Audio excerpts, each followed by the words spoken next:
আমরাই, বাইরে তো আর কেউ নাই, আছে নাকি ভাই? জি, দুটা কথা বলবো তো ইনশাল্লাহ। আমার নদীর এপারে যায় বলবেন লিক সারা বক্তা, লিক সারা বক্তা মানে ভালো বক্তা না, লিক সারা বক্তা। কথাটার অর্থটাই হলো, আমি এটাই বোঝানোর চেষ্টা করি, জাতি মাদ্রাসা মসজিদ কত বিল্ডিং হয়ে গেল, কত বক্তা স্টেজে ওয়াজ করতে করতে মরে গেল, কিন্তু জাতির তো পরিবর্তন হলো না। অরিজিনাল বিষয় হলো এই জাতির চরিত্রের মধ্যে যে লিক আছে, আগে লিক সারতে হবে, তারপরে ওয়াজ করলে কাজে আসবে। কথা বলুন ঠিক কিনা? এই জন্য উত্তরবঙ্গে ওনারা নাম রাখছে, আমার নাম লিক সারা বক্তা। দিনাজপুর সহ আপনাদের ময়মনসিংহের কিছু এলাকাতে আমার নাম রাখছে আবার ওয়াশ করা বক্তা। ওয়াজ না ভাইয়া, ওয়াশ ওয়াশ। কথা কি বোঝা যাচ্ছে? আপনারা বুঝতে পারছেন? প্লিজ আমাকে একটু হানা বলবেন, নইলে কিন্তু আমি কথা বলতে পারবো না। কারণ নেগেটিভ আর পজিটিভ আমি 80 থেকে 90% কথা বলবো, শুধু 10% আপনাদের সহযোগিতা আশা করছি। প্রাণের ভাইরা আমার বস্তার মুখটা একটু খুলতে দেন, যা চাইবেন ইনশাআল্লাহ পাওয়া যাবে ইনশাআল্লাহ। যেহেতু মহব্বতের বন্ধুবর মুখলিসুর রহমান মহোদয় তিনি দাওয়াত দিয়েছেন, বড় আশা করে আমিও কষ্ট করে অসুস্থতার মধ্যে দিয়ে এসেছি, আপনারা ওই গভীর রাত পর্যন্ত বসে আছেন। আল্লাহ যেন আপনাদের আত্মার খোরাক আমার জবান দিয়ে বের করে দেয়, বলুন আমিন। বন্ধুরা একটু কান লাগায়, আমি আলোচনা করব নামাজ নিয়ে। এখনো পর্যন্ত সাবজেক্টকে ওপেন করতে পারি নাই, ভূমিকার মধ্যে রয়েছে। প্রাণের ভাইয়েরা আমার, সেই মূর্খ নানিয়ার দাদির অবস্থার বর্তমানের বাস্তবতার অবস্থা মিলিয়ে দেখুন। প্যান পরা অবস্থায় বিয়ে করলো, 18টা সন্তান ডেলিভারি করলো, প্রত্যেকটা সন্তানকে বুকের দুধে লালন পালন করলো, 150 বছর পর্যন্ত বেঁচে থাকলো। এখন আমাদের 18 বছরের আগে বিয়ে করা যাবে না, বিয়ের সঙ্গে সঙ্গে যে বাচ্চা নেবেন সেটাও না, মায়াবরী প্যান্থার কন্ডম সরকার ফ্রি দেয় যাতে করে বাচ্চার সাথে সাথে না। এ কথা কয় না কেন আল্লাহ রে? যাতে করে সাথে সাথে বাচ্চা না হয়। 22 বছরে 25 বছরে বাচ্চা লয়, শিক্ষা দীক্ষা অর্জন করে, গ্রামে গ্রামে কমিউনিটি ক্লিনিক, এরপরে মাসে মাসে চেক আপ চলে, পেটের মধ্যে বাচ্চা ভালো আছে না নাই, কায়দাই না বেকায়দাই পানি আছে না নাই, কত যুক্তি খাটায়। আমি বলি নাই রে বন্ধু, ডাক্তাররা বলেছেন, সাংবাদিকরা পেপারের মধ্যে লিখেছেন, আমি খালি পড়ে আপনাদের শোনাইতেছি, আমারে দোষ দিয়েন না আমার ভাইজান গো। এখন ডাক্তাররা বলছেন শতকরা 80% মেয়েকে কষাইখানা নিয়ে পেট চিরে বাচ্চা বের করতে হয়। তার মানে নর্মাল ডেলিভারি করার উপায়। পেটে সন্তান নিলেন, কষাইখানায় গিয়ে বের করলেন, মায়ের পেটে সন্তান আর বুকের দুধ পায়। বুক আছে মগর কাপড় নাই, কাপড় থাকলেও দেখবেন ঢাকে নাই। রহমত এখন গজবে রূপান্তরিত হয়েছে, কথা বলুন ঠিক কিনা? মানুষের সন্তান কোটার দুধ খায়, মানুষত্বকে বাদ দিয়ে পড়তেছে আগডুম বাগডুম ঘোড়া ডুম। হাট্টিমাটিম ঘোড়া ডিম পরিয়া রাস্তার পাশে দাঁড়ায়া দাঁড়ায়া প্যান্টের চেন খুলে দিয়া বল বিয়ারিং রিং পিস্টন বের করে কুকুরের মতন প্রসাব করায়া সারে, কথা বলুন ঠিক কিনা? আমার প্রাণের বন্ধুরে, শহরে বসবাস করেন আপনারা, বড় বড় বিল্ডিং বানায়া সেই বিল্ডিং এর ছাদের উপরে বিশাল বড় বড় পানির ট্যাঙ্কি তুলে দিয়েছে। ওই পানির ট্যাঙ্কির পানিগুলো পাইপ দিয়ে টয়লেট বাথরুম আর রান্নাঘরে সাপ্লাই করা হয়েছে। যখন দরকার পরে টেপটা ছেড়ে দিলে ঝরঝর করে পানিগুলো বের হইতে শুরু করে দেয়। এর চাইতে ডিজিটাল কায়দায় 36টা চ্যানেল দিয়া ডিশ অ্যান্টেনারে তারগুলো মুসলমানের ঘরে ঘরে ঢুকাইয়া দিয়েছে। 50 বছর আগে যেটা ছিল ভাঙা ঘর, ওইটা এখন 3 তালা। 50 বছর আগে যে মায়ের মাথায় ছিল কাপড়, সেই মায়েদের বুকেও কাপড় নাই। 50 বছরের ব্যবধানে যেই ঘরে ছিল জায়নামাজ, সেই ঘরে জায়নামাজ বিদায় করে সোফা সেট আমদানি করেছে। 50 বছর আগে যেই হাতের মধ্যে তসবি ছিল, তসবি ফেলে দিয়ে এখন রিমোট টিপতে টিপতে রিমোটের বাটন পর্যন্ত ক্ষয় দিয়েছে। 50 বছর আগে যেই ঘরে মক্কা মদিনার চ্যানেল ধরতো, সেই ঘরে কিরণমালা কটকটি পাখির জ্বালা, অত্যাচারে বাংলার জমিনে অশান্তির আগুন দাউ দাউ করে জ্বলে।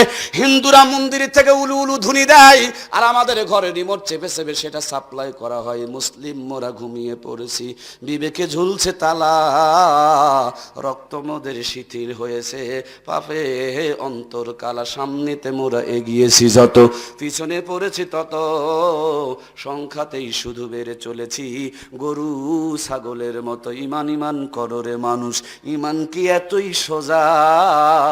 মুসলমান হয়ে কেহ কি কোনদিন বহে শয়তানের বোঝা? জোরে বলুন মারহাবা।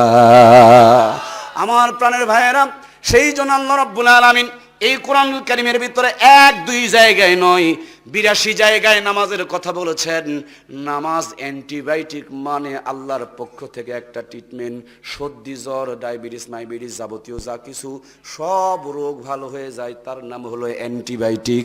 আল্লাহ রাব্বুল আলামিন একবার নামাজের কথা বললে নামাজ ফরজ হয়ে যেত, 82 বার নামাজের কথা বলে প্রমাণ করেছে আল্লাহর কাছে নামাজের চাইতে দামি কোনো ইবাদত নাই। কথা বলুন ঠিক কিনা? আল্লাহ রাব্বুল আলামিন 82 বার বলেছেন। আল্লাহর হাবিব জনাবে মুহাম্মদুর রাসূলুল্লাহ, সকলে প্রাণ ভরে বলুন সাল্লাল্লাহু আলাইহি ওয়াসাল্লাম, আমার নবী একবার দুইবার নয়, 6500 জায়গায় নামাজের তাগিদ করেছে। যেই বাংলার জমিনে বসবাস করি, যতগুলো আউলিয়া ইকরাম ঘুমিয়ে আছেন, প্রত্যেকের দিকে তাকিয়ে দেখুন, বিবেক চোখ বন্ধ করে বিবেকের নজর দিয়ে তাকিয়ে দেখুন। আমার বগুড়া শহরে ঢোকার আগে মাস্তানগড় নামক একটা এলাকা আছে, পাহাড়ের চূড়ায় একজন আল্লাহর ওলি ঘুমিয়ে আছে। ইতিহাস যদি পর্যালোচনা করেন তাহলে জানতে পারবেন, ওনার নাম শাহ সুলতান মাহি সোয়ার বলখি রহমাতুল্লাহি আলাই। শাহ সুলতান নাম, মাহি সোয়ার মানে নিশ্চয় বুঝতে পারতেছেন, মাছের পিঠে সোয়ার হইয়া বলক শহর থেকে বগুড়ার জমিনে এসেছেন। গাঁজাখড়ি নয়, 2 রাকাত নামাজ পড়ে আল্লাহর সহযোগিতা চেয়েছে। আল্লাহ মাছকে সোয়ারি বানিয়ে বগুড়ার শহরের কর্তা নদীতে ভাসায়া শহরের কাছে পৌঁছায় দিয়েছে। এখন ওখানে গিয়ে দেখেন কৌশল করে গাঁজাখোরেরা নামাজিকে গাঁজাখোর বানানোর চেষ্টায় মত্ত রয়েছে। রাজশাহীর পদ্মা নদীর কিনারে হযরতে শাহ মাকদুম ঘুমিয়ে আছেন। আমাদের অরিজিনাল বাড়ি ভারতের মুর্শিদাবাদ, নবাব সিরাজউদ্দৌলার বাড়ির পাশে। প্রাণের ভাইয়েরা আমার, ভারত আর বাংলাদেশের ডিভাইডেড যেই নদীটা করে রেখেছে, এই নদীর নাম হলো পদ্মা নদী।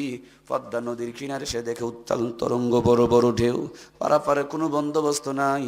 কেমনি বাংলার জমিনে পানি জমানো যায়?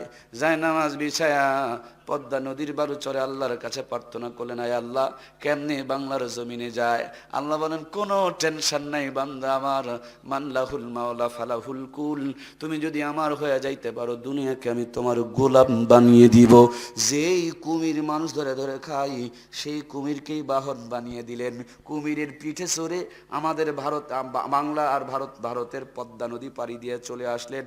যতদিন প্রয়োজন পড়ল ততদিন বহন করলেন।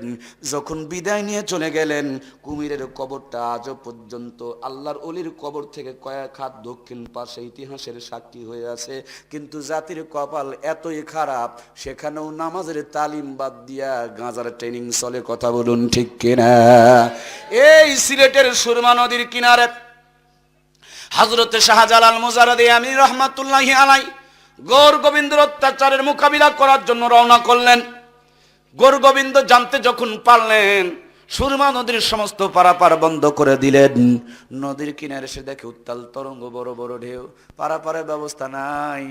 বগলে ছিল জায়নামাজ, গাঁজার কলকি নয়, পিস্তল নয়, জায়নামাজ। তার মানে জায়নামাজে যে ক্ষমতা, পৃথিবীর অ্যাটম বোমা সব এক জায়গা করলেও পারবে না। কথা বলুন ঠিক কিনা? আজ মুসলমান ফেন্সিডিল, গাঁজা, ইয়াবা, মদ, হিরোইন ধরেছে, জায়নামাজ ছেড়েছে, তার জন্য বিপদে পড়ে আছে। কথা বলুন ঠিক কিনা? আমার প্রাণের ভাইয়েরা, বগল থেকে জায়নামাজ বের করলেন। বাংলাদেশের 90% ইতিহাসবিদ বলেন এটা ছিল নরমাল জায়নামাজ। অনেক ইতিহাসবিদ বলেন এটা ছিল হরিণের চামড়ার জায়নামাজ। এই জায়নামাজ বের করে বালুচরে বিছিয়ে দিলেন। 2 রাকাত নামাজ পড়লেন, চোখের পানিগুলো ছেড়ে দিয়ে আল্লাহর সাহায্য প্রার্থনা করলেন।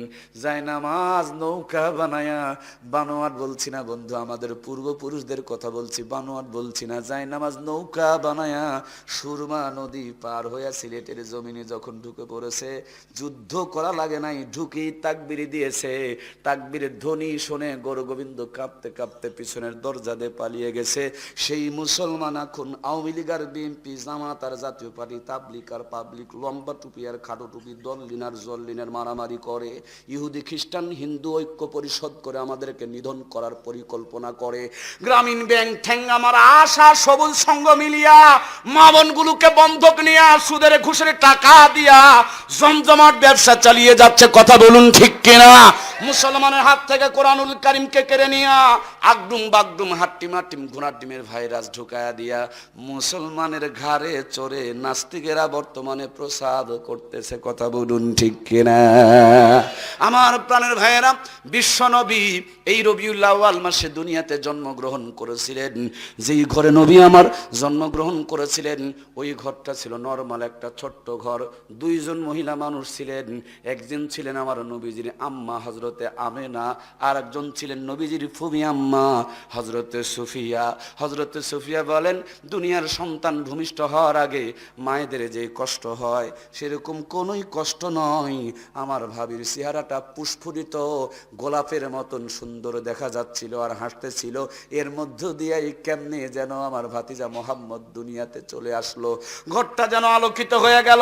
আমি সুফিয়া প্রথম দর্শন যখন আমার ভাতিজার দিকে তাকায়া দেখি, তখন দেখেছিলাম আমার ভাতিজা মোহাম্মদ নামাজের সেজদার হালতে দুনিয়ার মাঝে আগমন করেছে। নবীজি যখন বিদায় নেয়, নবীজির আদরের বিবি হযরত আয়েশা সিদ্দিকা বলেন, মাথার ব্যথার কারণে নবীজি প্রচন্ড অসুস্থ, পা চলছে না, নড়তেও পারছে না। এমন মুহূর্তে দুইজন সাহাবীর কাঁধের উপরে ভর করে দিয়া নবীজির কদম মুবারক ছেঁচড়ায় ছেঁচড়ায় যাচ্ছে। তারপর আল্লাহর হাবিব জিন্দেগির শেষ নামাজটা জামাতে পড়েছে। নামাজ পড়ে অসুস্থতা বেড়ে গিয়েছে। সাহাবা ইকরামরা তুলে নিয়ে এসে আমি আয়েশার রুমে নবীজির পা মুবারক পূর্ব দিকে আর মাথা মুবারক পশ্চিম দিকে দিয়া আমি আয়েশার কোলের মধ্যে বিশ্ব নবীর মাথা মুবারককে তুলে দিয়েছে। চোখের পানিগুলো নবীজির গড়তেছে। মাঝে মাঝেই নবী আমার অসুস্থ হয়ে যাচ্ছে, মাঝে মাঝেই নবী আমার জ্ঞান শূন্য হয়ে যাচ্ছে। এমন মুহূর্তে নামাজের টাইম হয়ে গেছে। হযরত বেলাল মিনারে চড়ে আজান দিয়ে দিয়েছে। আজানের পর থেকে নবীজির আর চেতনা হুঁশ জ্ঞান কিছুই নাই। আমি আয়েশা সহ সমস্ত সাহাবায়ে কেরামরা পাগল পাড়া দিশেহারা, মনে হয় নবীজির আর ফিরিয়ে পাবো না। এমন একটা পর্যায়ে নামাজের সময় বয়ে যাচ্ছে। সাহাবায়ে কেরামরা পরামর্শ করে আমার আব্বু হযরত আবু বকরকে ইমাম বানায়া নামাজের ইমামতিতে দাঁড় করায়া দেয়া প্রথম তাকবীরে তাহরিমা আল্লাহু আকবার যখন বলেছে, ওই তাকবীরের শব্দ বিশ্ব নবীর কানে আসা মাত্র নবীজির চেতনা ফিরে এসেছে। নবীজি তাকায় দেখে ডানে বামে সাহাবায়ে কেরাম কেউ নাই। হযরত আয়েশার চোখের মধ্যে শুধু পানি। ডাক দিয়ে বলে, প্রাণের বিবি রে, আমার কলিজার টুকরা সাহাবায়ে কেরামরা কোথায় গিয়েছে? আল্লাহর হাবিব ডাক দিয়ে বলেন, ওগো নবীজি, ওই যে আপনার আদরের সাহাবীরা নামাজে দাঁড়িয়ে গেছে।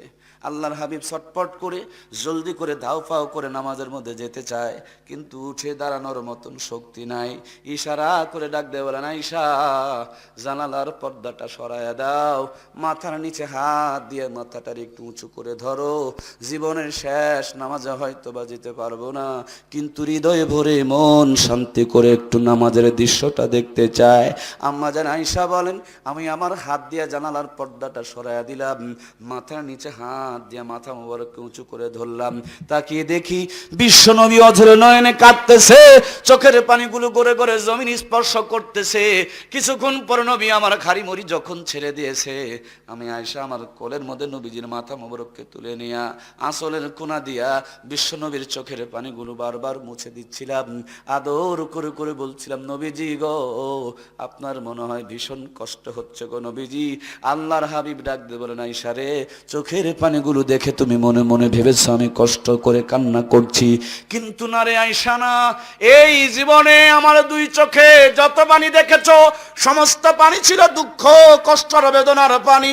তাই বলে আজকের পানিগুলো তেমন তুমি ভেবো না, এই পানিগুলো ব্যতিক্রম পানি রে আয়েশা। যেই নামাজের জন্য তায়েফের ময়দানে রক্ত ঝরিয়েছি, যেই নামাজের জন্য উহুদের প্রান্তরে দাঁত ভেঙেছি, যেই নামাজের জন্য আরশে আজিমে নিয়ে 27 বছর প্রেম করে আল্লাহর কাছ থেকে নামাজের হাদিয়া পেয়েছি, আমি এখন চলে যাব। যাওয়ার পূর্বেই আমার সমস্ত উম্মতদেরকে নামাজে দেখতে পেয়েছি, আর নামাজের দৃশ্য দেখে আমার কলিজাটা ভরে গেছে। আনন্দের পানিগুলো জমিনকে সাক্ষী করতেছে। আমার ভাইয়েরা, সেই মুসলমান এখন নামাজ থেকে গাফেল চলে গেছে। বন্ধুরা আমার নবীর জিন্দেগিতে মেরাজ হয়েছে একবার, কিন্তু নবীজি আমাদের জন্য ফয়সালা করে নিয়ে এসেছেন প্রতিদিন। বিশ্ব নবীর মেরাজ ছিল 27 বছর। এই মেরাজের মধ্যে তিনি আদম নবীর লম্বা জিন্দেগি, ইব্রাহিম আলাইহিস সালামের লম্বা জিন্দেগি, মুসা আলাইহিস সালামের লম্বা জিন্দেগি দেখে মনে মনে আফসোস করছিলেন, ওগো আল্লাহ, আমার উম্মতগুলো যদি আদম নবীর সমান হায়াত পেত, ইব্রাহিম আলাইহিস সালামের সমান হায়াত পেত, অনেক বেশি তারা ইবাদত করতে পারত। আল্লাহ বলেন, বন্ধুরে, বেশি হায়াতের দরকার নাই, সিস্টেম অবলম্বন করলে অল্পতেই বেশি লাভ করা যায়। একদল মানুষ সারাদিন মাঠে কাজ করে, সর্বোচ্চ যদি বেতন পায় 500 টাকা পায়, মনে কোনো কষ্ট রেখো না, তোমার উম্মতের সম্মান আমি কত বাড়িয়েছি তুমি তো জানো না। সম্মান বাড়িয়ে 50 ওয়াক্ত নামাজ দিয়েছি, পড়তে পারবে না তার জন্য 45কে কমায় নিয়েছি, কিন্তু সওয়াব কমায় নাই, 45 নয়, 5-এর ভিতরেই 50-এর সওয়াব আমি আল্লাহ দান করে দেব। ওই 5 ওয়াক্ত নামাজ কেনই বা দিলাম তুমি তো জিজ্ঞেস করলে না। এই 5 ওয়াক্ত নামাজের প্রথম যেই নামাজ, সেটি হলো ফজরের নামাজ। আর ফজরের ফরজ নামাজ কয় রাকাত আমার প্রাণের ভাইয়েরা? 2 রাকাত নামাজ। এই দুনিয়ার মাঝে যত নবী রাসূল পয়গম্বর পাঠিয়েছেন, প্রথম মানব আমাদের আদি পিতা হযরত আব্বাজান আদম আলাইহিস সালাম 1000 বছর ইবাদত করে যে সওয়াব অর্জন করেছে, ওই আদি পিতার স্মৃতি ফজরের 2 রাকাত নামাজ বিশ্ব নবীকে মেরাজের রজনীতে বন্ধু হাদিয়া দান করেছে। উম্মতকে বলে দিও, আমি আদম নবীর সমান হায়াত দেই নাই, মগর আদম নবীর জিন্দেগি থেকে ফজরের 2টা রাকাত নামাজ দিয়া দিলাম। তোমার উম্মত যদি কষ্ট করে ফজরের 2টা রাকাত নামাজ আদায় করে, এই 2 রাকাতের ভিতরে প্রত্যেক দিন আদম আলাইহিস সালামের জিন্দেগি বরাবর সওয়াব কামাই করার সুযোগ রয়েছে। ভাইয়ের আমার, সেই জন্যই তো মুয়াজ্জিন আযান দেয়, আসসালাতু খায়রুম মিনান নাওম। ঘুম হইতে কি ভালো? এখন 90% মুসলমানের কাছে নামাজের চাইতে বড় হুজুর তো কয়া গেল খালি, জানেন না নাকি রে ভাই? স্ক্রিন টাচ, বিশাল বড় বড় টাচ, ফেসবুক, ইউটিউব, ইন্টারনেট চালাইতে চালাইতে রাত 3টা বেজে যায়, কেবল একটু ঘুম ধরে। ওই সময় মুয়াজ্জিন আযান দেয়, ল্যাব যেটুকু নিচে ছিল ওইটুকু গায়ে দেয়া সুন্দর করে ঘুমায় পড়ে। তার মানে সাইর পালার কুকুর আর আমাদের ল্যাব টান দিয়ে দেখবেন পার্থক্য। আমি কুকুর বলি নাই, আবার মাইন্ড করবেন না, আমরাই তো নাকি বলেন? মন খারাপ করছেন নাকি আবার? আমার ভাইয়েরা একটু কান লাগায়, আমাদের আদি পিতা হযরত আদম একটা ভুল করে দুনিয়ার মাঝে এসে প্রতিবেশী শ্রীলঙ্কার যদি পাহাড়ে তেনাকে নামানো হলো, নগ্ন দেহকে বড় বড় গাছের 3 টুকরা পাতা দিয়ে ঢাকলেন। মৃত্যুর পর পুরুষের জন্য কাফনের কাপড় কয়টা প্রাণের ভাইয়েরা? ওই আদি পিতা আদমের স্মৃতি কাপড়ের কাপড় 3টা। আদিমাতা হযরত হাওয়াকে সৌদি আরবের জেদ্দা শহরে, আরবিতে জাদ্দাতুন মানে দাদি, জেদ্দাতে পাঠানো হয়েছিল। দাদির কবরটা এখনো পর্যন্ত জেদ্দা শহরে আছে। আমার আল্লাহ আমাকে 7 বার খানায় কাবায় নিয়েছে। এই তো কয়দিন আগে বড়াম্মার কবর জিয়ারত করে এসেছি। ওই বড়াম্মা দুনিয়াতে এসে বড় বড় গাছের 5টা পাতা দিয়ে ইজ্জতকে ঢেকে রেখেছিলেন। এই জন্য মৃত্যুর পর পুরুষের জন্য 3 পিস, মগর মহিলাদের জন্য। বড়াম্মার স্মৃতি মরার পরে 5 পিস, কিন্তু মরার আগে ছিল 3 পিস। হঠাৎ করে কমেছিল 1 পিস, তার মানে কয় পিস? আবার পরে শুনলাম আরো 1 পিস কমছে, তার মানে যেইভাবে কমাকমি চলতেছে ভবিষ্যতে আরো বিপদ বাড়বে। কথা বলুন ঠিক কিনা? হাই রে ডিজিটাল বাংলা, সামনে যদি তাকায় দেখবেন পায়জামা ফাটা, ঘাড় ঘুরালে দেখবেন মাজার মধ্যে কাটা, পিছনে যদি তাকায় দেখবেন সিনেমার পোস্টার লাগা। এখন সোনার বাংলা আস্তাগফিরুল্লাহ নাউজুবিল্লাহ তওবা দিয়ে দখল হয়েছে। কথা বলুন ঠিক কিনা? আমার প্রাণের ভাইয়েরা, আব্বাজানকে পাঠানো হলো এই যদি পাহাড়ে, আম্মাজানকে পাঠানো হলো সৌদি আরবের জেদ্দা শহরে। 350 বছর কেঁদে আরাফার ময়দানে, আরাফা মানে মিলন হওয়া, মিলিত হওয়া, একত্রিত হওয়া। বাবা মা 2 জন মিলে, দক্ষিণ দিক থেকে আম্মাজান, উত্তর দিক থেকে আব্বুজান, 2 জন মিলে এই ছোট্ট পাহাড়ের মাথায় একত্রিত হয়েছে, মিলিত হয়েছে। ওই বাবার মার সন্তান দুনিয়ার বুকে কিয়ামত পর্যন্ত যতজন আসবে, সেই হিন্দু হোক, ভারতের হোক, ব্রিটেনের হোক, জাপানের হোক, জার্মানের হোক, আমেরিকার হোক, প্রত্যেককে আল্লাহ তাআলা কিয়ামতের ময়দানে, আরাফার ময়দানে একত্রিত করবে। বাবা আর মা 2 জন একত্রিত হয়েছেন ওই আরাফার ময়দানে। এই ময়দানের নাম আরাফা, মানে মিলিত হওয়া, মিলন মেলা, মিলনের ময়দান। ছোট্ট পাহাড়টার চূড়ায় চড়ে একে অপরকে বুকে জড়িয়ে ধরে চোখের পানিগুলো ছেড়ে দিয়ে রওনাজারি করেছে। বাবা মার চোখের পানির বদলতে আরাফার ময়দান 12.5 কিলোমিটার এলাকাকে কিয়ামত পর্যন্ত আল্লাহ পবিত্র বানিয়ে দিয়েছে। দুইজন একত্রিত হয়েছে, ওই পাহাড়টার নাম চেঞ্জ করে আরাফা মানে মিলনের ময়দান, পাহাড়টার নাম জাবালে রহমত, জাবাল মানে পাহাড়, রহমত মানে রহমত, রহমতের পাহাড় নামকরণ করে দিয়েছে। যেই জায়গাতে আব্বা আর আম্মা একত্রিত হয়েছে ওখানে সাদা একটা প্লেয়ার তুলে ধরে রেখে দেওয়া হয়েছে। শুধু বাবা মার জিন্দেগির গুনাহগুলো মাপ নয়, তিনারা মাগরিব পর্যন্ত একে অপরকে বুকে জড়িয়ে ধরে কেঁদেছে। হাজী সাহেবদের জন্য মাগরিব পর্যন্ত আরাফাতে অবস্থান করা আল্লাহ বিধান বানিয়ে দিয়েছে। বাবা মা শুধু কেঁদেছে, বাবা মার জিন্দেগির গুনাহ নয়, আল্লাহ রাব্বুল আলামিন হজের গুরুত্বপূর্ণ দামি ও ফরজ উকুফে আরাফা ফরজ করে দিয়েছে। আমার আল্লাহ ডাক দিয়ে বলে, আদম রে, ও হাওয়া, আর কেঁদো না, আমি তোমাদের জিন্দেগির গুনাহগুলো শুধু মাফ করে দিয়ে নয়, কিয়ামত পর্যন্ত তোমার সন্তানদের জন্য হজের গুরুত্বপূর্ণ ফরজ বানিয়ে দিলাম। 9 জিলহজ তোমার সন্তানেরা যদি আরাফার সীমানার ভিতরে প্রবেশ করতে পারে, আমি আল্লাহ তাআলা তোমাদের মতো নিষ্পাপ না বানানো পর্যন্ত তোমার সন্তানদেরকে আরাফা থেকে বের করে দেব না। আরাফার ময়দান পাড়ি দিয়া মুজদালিফায় গিয়া খোলা আকাশের নিচে রাত্রি যাপন করেছেন। আল্লাহ রাব্বুল আলামিন হজের গুরুত্বপূর্ণ দামি ওয়াজিব বানিয়ে দিয়েছেন। যত বড় কোটিপতি হন, আব্বা আম্মার মতন করেই খোলা আকাশের নিচে রাত্রি যাপন করতে হবে। মুজদালিফা পাড়ি দিয়া বাইতুল্লাহ গিয়া চোখের পানিগুলো ছেড়ে দিয়া দোয়া করছেন, রব্বানা যালামনা ওয়া ইল্লাম তাগফির লানা ওয়া তারহামনা লানাকুনান্না মিনাল খাসিরিন। আল্লাহ বলেন, আদম গো, তোমার এই দোয়া আমার কাছে অনেক ভালো লেগেছে, তোমার সন্তানদের জন্য কোরআনের মধ্যে দিয়া দিলাম। তুমি যেমনি তোয়াফ করেছো, এই তোয়াফকে হজের গুরুত্বপূর্ণ দ্বিতীয় ফরজ তোয়াফে জিয়ারা ফরজ করে দিলাম। 7 মর্তবা তোয়াফ করে হজর আসওয়াদ বলবল কালো পাথর বরাবর দাঁড়িয়ে চোখের পানিগুলো ছেড়ে দিয়া ফজরের টাইমে আমাদের আব্বাজান ফুফরা ডুকরা কাঁদতেছে। আমার আল্লাহর কুদরতি কলিজায় জোশ এসে গেছে। আনুষ্ঠানিকভাবে হযরত আদমকে ক্ষমার ঘোষণা দিয়ে দিয়েছে। খুশি হইয়া আব্বুজান 2 রাকাত নামাজ পড়েছে। সেই দিন যদি উনি 3 রাকাত পড়তেন, ফজরের নামাজ 3 রাকাত হতো। রাত 3টায় পড়লে 3টায় পড়া লাগতো, সকাল 8টায় পড়লে 8টায় পড়তে হতো। আদম আলাইহিস সালামের উম্মতের জন্য 1 ওয়াক্ত 2 রাকাত নামাজ ফরজ ছিল।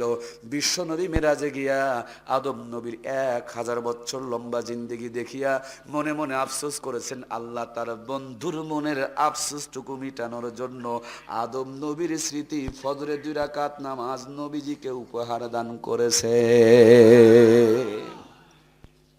সেই জন্যই মুয়াজ্জিম সাহেব বলেন, আসসালাতু খায়রুম মিনান নাওম, ঘুম হইতে নামাজ ভালো, আমাদের কাছে নামাজের চাইতে ঘুমই ভালো। ভাইয়ের আমার, আপনি আমি নাক ডেকে ঘুমাই, কিন্তু মুরগির ঘরের মুরগিগুলো পর্যন্ত আল্লাহর নামের শুকরিয়া আদায় করে। কথা বলুন ঠিক কিনা? নবী আমার মেরাজে গিয়া বিশাল বড় একটা মোরগ দেখিয়া হযরতে জিবরাইলকে বললেন, ভাই জিবরাইল, এত বড় মোরগ আমার আল্লাহ তাআলা কেন বানিয়ে রেখেছে? হযরতে জিবরাইল বলে, নবীজি গো, এটা তো মোরগ নয় গো নবীজি, ফেরেশতাকে আল্লাহ তাআলা মোরগের আকৃতি দিয়ে বানিয়ে রেখেছেন।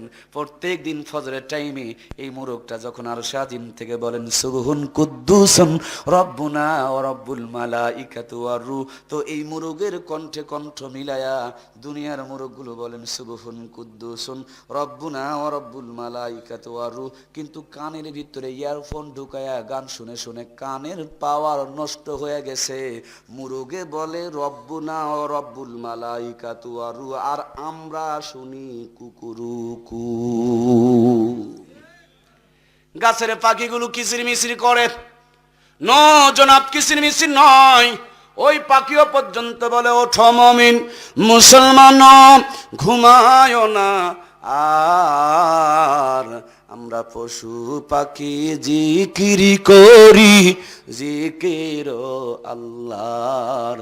আমরা পশু পাখি জিকিরি করি, জিকির মাওলার। জোরে বলুন মারহাবা। আমার প্রাণের ভাইয়েরা, খুব খেয়াল করবেন, ফজরে আজান যখন দেয়, সাইরে পালার কুকুর গায়ের ছাইগুলো ঝেড়ে ফেলে দিয়া উপরের দিকে মুখটা করে উ উ বলে চিৎকার করে। কুকুর তো উ বলে না, কুত্তা আমার খাস জবান নিয়ে আমার আল্লাহর শুকরিয়া আদায় করে। কথা বলুন ঠিক কিনা? আপনি আমি আশরাফুল মাখলুকাত, আজান যখন হয় চোখ ডলতে ডলতে বিছানা থেকে ওঠার সময় উচিত ছিল আলহামদুলিল্লাহিল্লাযী আহইয়ানা বাদা মা আমাতানা ওয়া ইলাইহিন নুশুর। কিন্তু কুকুরের যদি ঘুম ভাঙে সকাল 6টায়, আমরা ভদ্রলোক, তার জন্য আমাদের লাস্টিং পাওয়ার 3 ঘন্টা বেশি, আমাদের ঘুম ভাঙে আরো 3 ঘন্টা পরে, তার মানে সকাল। হিসাব কি জানেন না কয়টায়? কুকুরের ঘুম ভাঙে 6টায়, আমাদের ঘুম ভাঙে 9টায়। কুকুর ঘুম ভাঙার পর শুকরিয়া আদায় করে কার? জোরে বলেন কার? আর আমরা ভদ্রলোক, তার জন্য বালিশের নিচ থেকে লম্বা লম্বা আগরবাতি বের করে। ওমারে কিরে ভাই, বুঝতে পারছেন না নাকি? ও বোঝা যায় তো, তাহলে মিল আছে মাশাআল্লাহ। গরু ছাগল পায়খানা করার সময় খায় না, আর আমরা না খাইলে ক্লিয়ার। কি যে ভদ্র হইছি রে দাদা, ভদ্রতার মাপ কাঠি দিয়ে মেপেই পাওয়া যাচ্ছে না। দেখবেন ইটের ভাটার উপরে ধোঁয়া দেখা যায়, ধোঁয়া ধোঁয়া, ধোঁয়াই বলে যে ভিতরে আগুন আছে। হিন্দু মরে গেলে শ্মশান ঘাটিতে নিয়ে আত্মীয় স্বজন মুখে আগুন দেয়, তুই মুসলিম, তোর মুখে আগুন লাগানোর বিধান পালি কোথায়? গরু ছাগল পায়খানা করার সময় খায় না, আর তুমি না খাইলে তোমার পায়খানা ক্লিয়ার হয় না? যেটা যত বড় ঘুষখোর, তার সিগারেটের দাম তত। ওর বাপের টাকা দিয়ে খাওয়া লাগলে তো মহব্বত বুঝতো। কলমের খোঁচা দিয়ে কামাই করে খায়, আবার হুজুরদের দেখতেও পারে না। কথা বলেন না কেন রে ভাই? হুজুর দেখলে কয় ভিক্ষা করে খায়। আচ্ছা, আমি যদি 10 টাকা আপনাদের কাছ থেকে চেয়ে নেই, এটা হালাল না হারাম? জোরে বলেন। আর যদি ঘুষ খাই? এই ঘুষখোর ভাইরা, আমরা হুজুরা চেয়ে নেই, এটা হালাল, আর তোরা যেটা ঘুষ খাস ওটা হারাম। কথা বলেন ঠিক কিনা? কোন আলেম বিড়ি সিগারেট টানায় না।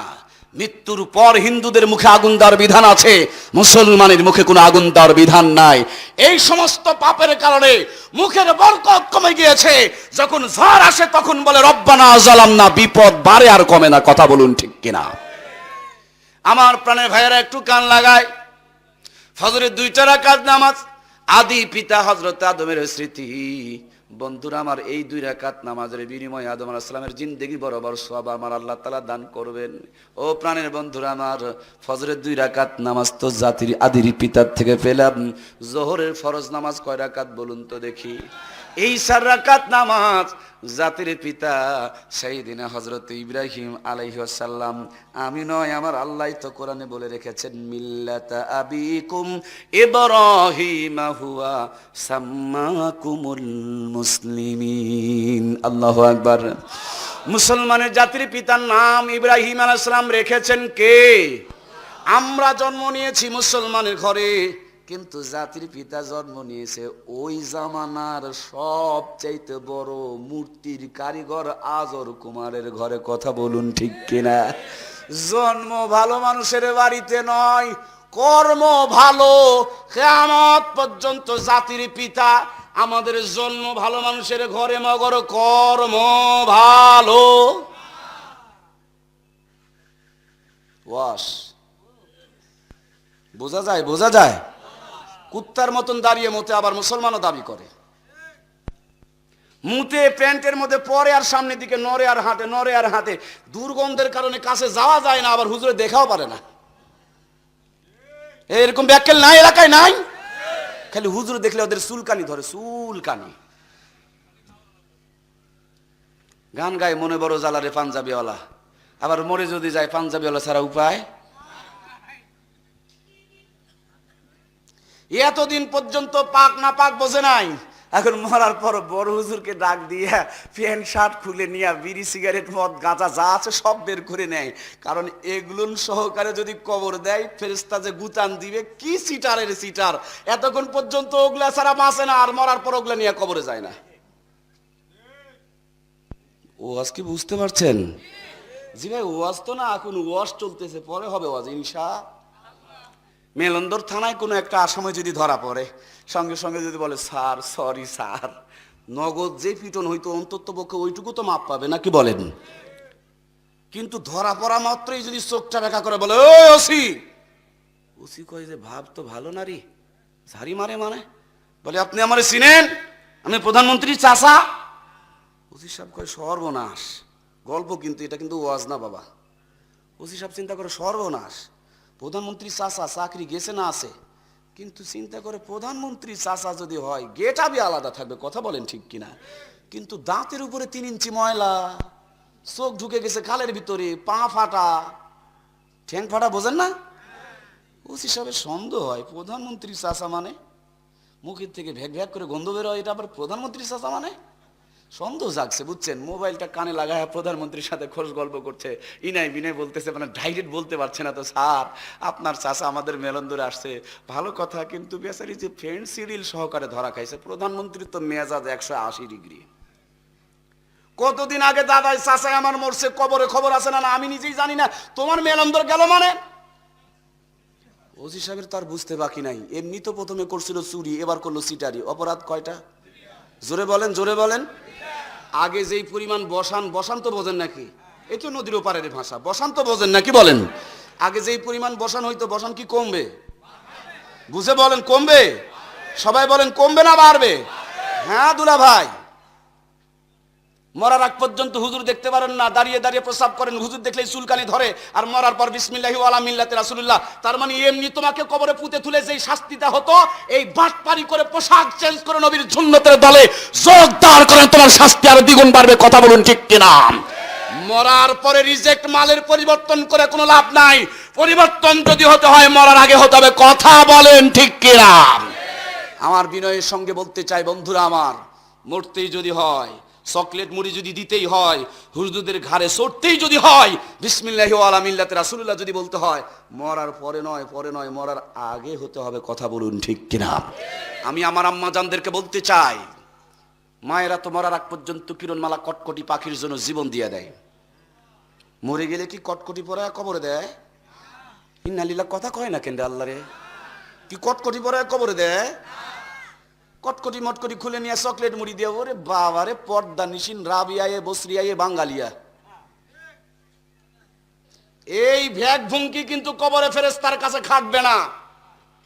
মরতে যদি হয়, পর্দা যদি করতে হয়, চকলেট যদি মুড়ি দিতে হয়, মরার আগে, এটা মরার পরে নয়, কথা বলেন ঠিক কিনা? মরার পরে রাবিয়ায়ে বসরিয়ায়ে বাঙ্গালিয়া, আর মৃত্যুর আগ পর্যন্ত ফাটা কাটা পরে পরে দেশের মানুষকে দেখা বাংলার জমিনকে নরক বানিয়ে ছাড়ো, আর আলেমদেরকে দেখতে পারো না, তোমাদের পেট থেকেই এখন শাহজালাল শাহপ্রাণ জন্ম নয়, বরঞ্চ লুচ্চা গুন্ডার এরশাদ শিকদাররা জন্ম নিচ্ছে, কথা বলুন ঠিক কিনা? আমি আমার আম্মা জানদেরকে বিনয়ের সঙ্গে বলতে চাই, পরিবর্তন মরার পরে নয়, মরার আগে হতে হবে, কথা বলুন ঠিক কিনা? ভাইয়েরা কষ্ট পাচ্ছেন, আমি জানি আপনাদেরকে খারাপ লাগবে, জ্বরের বড়ি তিতাই হয়, এটাও আমি জানি। জীবনে তো ওয়াজ বহুত শুনছেন, ওয়াজ ভাইজান, ওয়াজ। আল্লাহ তাবারক তাআলা আমাদেরকে কবুল করুক, বলুন আমিন। খুবই কষ্ট হচ্ছে আপনাদের? বন্ধুরা আমার, কান লাগায়, ফজরের 2 রাকাত নামাজ আদি পিতা আদমের স্মৃতি, জোহরের 4 রাকাত নামাজ জাতির পিতা হযরত ইব্রাহিমের স্মৃতি। জাতির পিতা জন্ম নিলেন মূর্তি পূজকের ঘরে, কর্ম ভালো, জাতির পিতা হইতে পারলেন। বাবা কাঁধের মধ্যে নিয়া মন্দিরে গিয়া টুলের উপরে বসতে দিয়া নিজের হাতে খের পেঁচায়া পেঁচায়া একটা মূর্তি বানাইছে, কাপড় চোপড় পরায়া নম নমর পূজা শুরু করে দিয়েছে। ছোট্ট ইব্রাহিম আব্বার গলাটা জড়িয়ে ধরে বলে, আব্বা এই যে খেরের বন্দাটা কেবল বানাইলা, কাপড় চোপড় পরায়া আবার নম নম শুরু করে দিলা, কে হয় কি হয়, খেরের বন্দাটা কি হয়? বাবা কয় এটা হলো ভগবান। হযরত ইব্রাহিম কয়, আব্বা ভগবান তো বুঝলাম না। বলে ভগবান মানে প্রভু। হযরত ইব্রাহিম বলেন, আব্বা প্রভু মানে কি? ইব্রাহিমের বাপে বিরক্ত হয়ে কয়, প্রভু মানে হলো খোদা। হযরত ইব্রাহিম বলেন, আব্বা কেমন কথা, কেবলই তো তুমি খেরের বন্দারা নিজের হাতে বানাইলা, ওইটাই কেমনে তোমার প্রভু হয়? বরঞ্চ তুমি তো তার প্রভু, কথা বলেন ঠিক কিনা? বাবা খালি মাথার তালু থেকে পায়ের তালু পর্যন্ত তাকায় আর চিন্তা করে, এটাও তো দেখি মলবি মলবি গন্ধায়। বুঝে নাই রে আল্লাহ, গন্ধটা কেমন বলেন না? 100টা মেয়েকে ধর্ষণ করে, সেঞ্চুরি অর্জন করে, বৃষ্টি বিতরণ করে খায়, তাদের কোনো দোষ? হুজুরা জোরে গেলে কয় দাওয়াত পাইছে, ধীরে হাঁটলে কয় বেশি খাইছে, এরকম বেয়াদব বাংলার জমিনে জন্ম নেয় নাই। ওই মাগি খোরদের দেখতে পারে না, জুয়া খোরদের দেখতে পারে না, নিশা খোরদের দেখতে পারে না, ভার্সিটিতে অস্ত্রের গুদাম ফ্যাক্টরি তাওগলান খুঁজে পায় না, খালি মাদ্রাসায় বেলেটার কাঁচি খুঁজে পায়। এরকম বাংলার জমিনে বেয়াদব আছে না নাই? আমার প্রাণের ভাইয়েরা, ইব্রাহিম আলাইহিস সালামের বাবা আজর কুমার মাথার তালু থেকে পায়ের তালু পর্যন্ত তাকায় আর চিন্তা করে, এটাও তো দেখি মলবি গুণ দেয়। যেমনি ভাইরা আমার বিশ্বব্যাপী তাকে দেখুন, মুসলমানরা যখন সত্য কথা বলে, হক কথা বলে, নাস্তিকরা তখন তাদেরকে জঙ্গিবাদ বলে। কথা বলুন ঠিক কিনা? ইরাকের জমিনে মুসলমানকে মারতেছে খ্রিস্টানেরা, ফিলিস্তিনের জমিনে মুসলমানকে মারতেছে ইহুদিরা, আফগানিস্তানের মধ্যে মুসলমানকে মারতেছে খ্রিস্টানেরা, ভারতের জমিনে মুসলমানকে মারতেছে হিন্দুরা, বার্মার জমিনে মুসলমানকে মারতেছে বৌদ্ধরা। ওরা মারে, দেশ কারে, মা বোনকে ধর্ষণ করে, আবার উল্টা আমাদেরকে জঙ্গিবাদের অপবাদ দেয়। কথা বলেন ঠিক কিনা? বিশ্বের সবচেয়ে বড় জঙ্গি ওই বেয়াদবের বাচ্চারা। কথা বলেন ঠিক কিনা? নিজেরা জঙ্গি হইয়া মাঝে মাঝে ভঙ্গি সাজায়া আমাদের ঘরের দোষটা তুলে দিয়া নিজেরা সাধু সেজে যায়। আমার ভাইরা, হযরত ইব্রাহিম বলছেন, আব্বা এটা আবার কেমন কথা? খেয়ারের বন্দা তো কোনোদিন প্রভু হইতে পারে না। বাবা খালি মাথার তালু থেকে পায়ের তালু পর্যন্ত তাকায়। তার মানে সত্য বললেই মলবি গন্ধায়। কথা বলেন ঠিক কিনা? যত দোষ নন্দ ঘোষ, সত্যটা কইলেই দোষ। যত দোষ নন্দ ঘোষ, আসলটা কইলেই দোষ। করলে অন্যায়ের প্রতিবাদ, নামটা দিবে তোমার মৌলবাদ। বন্ধু, নামটা হবে তোমার মৌলবাদ। কথা বলুন ঠিক কিনা? ইসরাইল নামেরও হয় না, ওদের দোষ কেউ খুঁজে পায় না। বার্মা নামেরও হয় না, এই বেয়াদবদের কেউ দোষ দেখতেই পায় না। মুসলমানদের পায় যে শুধুই অপরাধ, নামটা দিবে তোমার মৌলবাদ। বন্ধু, নামটা হবে তোমার মৌলবাদ। কথা বলুন ঠিক কিনা? সত্যের পক্ষে গান গাই বলে আমি বিপ্লবী, কোরআনের কথা বলি তাই বলবে আমাকে মৌলবাদী, হাদিসের কথা বলবেন তাই বলবে আপনাকে ফতুয়াবাজি। কেন বিপ্লবী, বিদ্রোহী, মৌলবাদী, কেন ফতুয়াবাজি? জন্মের পরে কানে আজান কি দেয়নি, তুমি মৌলবাদী ছাড়া হওনি। আবার মরণের পরে জানাজা পড়াবে, মরণের পরে জানাজা পড়াবে, তখন কোথায় পালিয়ে যাবি? সত্যের পক্ষে গান গাই বলে আমি বিপ্লবী, কোরআনের কথা বলি তাই বলবে আমাকে মৌলবাদী, হাদিসের কথা বলবেন তাই বলবে আপনাকে ফতুয়াবাজি। কেন বিপ্লবী, বিদ্রোহী, মৌলবাদী, কেন ফতুয়াবাজি? জোরে বলুন মারহাবা। আমার প্রাণের ভাইয়েরা, যেমনি বলেছে আব্বা এই খেরের বন্দা তো প্রভু হইতে পারে না, বাবাই জোরে একটা মারেছে ঝাড়ি। হযরত ইব্রাহিম আলাইহিস সালাম কাঁদতে কাঁদতে চইলা গেছে বাড়ি। মা সন্তানের কান্না শুনে ঘর থেকে দৌড়ায় বের হয়ে এসেছে, কোলের মধ্যে তুলে নিয়া চোখের পানিগুলো মুছে দিয়া ঠোঁটে গালে চুমু দিয়া বলে, ইব্রাহিম কান্না করো কেন? হযরত ইব্রাহিম বলেন, আম্মা গো, বাবাই খেরের মন্দি বা খেরের মূর্তি বানায়া সামনে দুধ কলা দিয়া ওইটারে প্রভু বলতেছে, কিন্তু তুমি মা সত্য করে আমার কাছে বলো না, আমার প্রভু, আমার রব আর আমার খোদাটাকে? মায়ের ঠোঁটে গালে চুমু দিয়া বলে, ইব্রাহিম রে, এই কথাগুলো বলা যাবে না রে বাবা। এই সত্য বলার কারণে 40,000 সন্তানকে নমরুদ হত্যা করেছে। আজই যদি শুনতে পারে তোমারও রিহাই। এই জন্য ভাইয়েরা, এই সত্যগুলো এখন আর হুজুররা কইতে চায়। যেই হুজুররা বলে তাদের ইমামতিও থাকে। এই জন্য হুজুরও এখন ডিজিটাল সোয়াবিন মার্কা হুজুর। মাঝে মাঝে গরিবের বেলায় ফতুয়া দেয়, বড় লোকের বেলায় মুখে তালা লাগায়। গাছের মধ্যে টাঙ্গাও, পাশার মধ্যে পিটাও। যদি বলেন হুজুর কালকে তো ফতুয়া দিয়েছেন, আজকের কি খবর শুনেছেন? হুজুর কয় কি হয়েছে? বলে আপনার সভাপতির বেটা আর অমুকের বেটি তো প্যাঁচ লেগে গেছে। এখন ওদের কি প্যাঁচ? হুজুরের দাড়িতে তার চাইতে বেশি প্যাঁচ, খালি দাড়ির প্যাঁচ খুলে আর চিন্তা করে, যদি সত্য কথা কই ইমামতি থাকিবে। এই জন্য ইমাম সাহেব কারিয়ানা সুর মারে, ইয়া নবী এখন করব কি, এটা আমার সভাপতির বেটি। পাবলিক যেন বুঝতে পারে না, বুঝছেন? কখনো হাই, কখনো লো, কখনো সলম্বা চারালিপ করে টান মারে পাবলিককে ফাঁকি দেওয়ার জন্য যা দরকার লাগে। তার মানে সত্য হুজুররাও এখন বলে না। এই জন্য বাংলার জমিন সহ গোটা বিশ্বে মুসলমানরা মার খাচ্ছে। কথা বলুন ঠিক কিনা?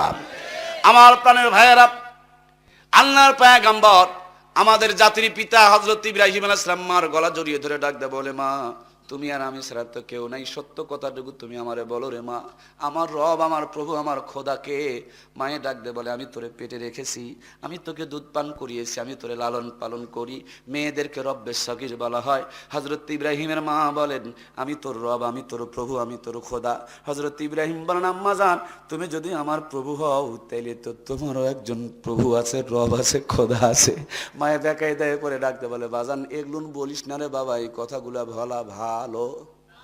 আমার ভাইয়েরা, হযরত ইব্রাহিম বলেন, মা তুমি আর আমি আর কেউ নাই, দয়া করে সত্যটুকু তোমার কাছে জানতে চাই, আমার রব যদি তুমি হও নিশ্চয় তোমারও তো একজন রব আছে, প্রভু আছে।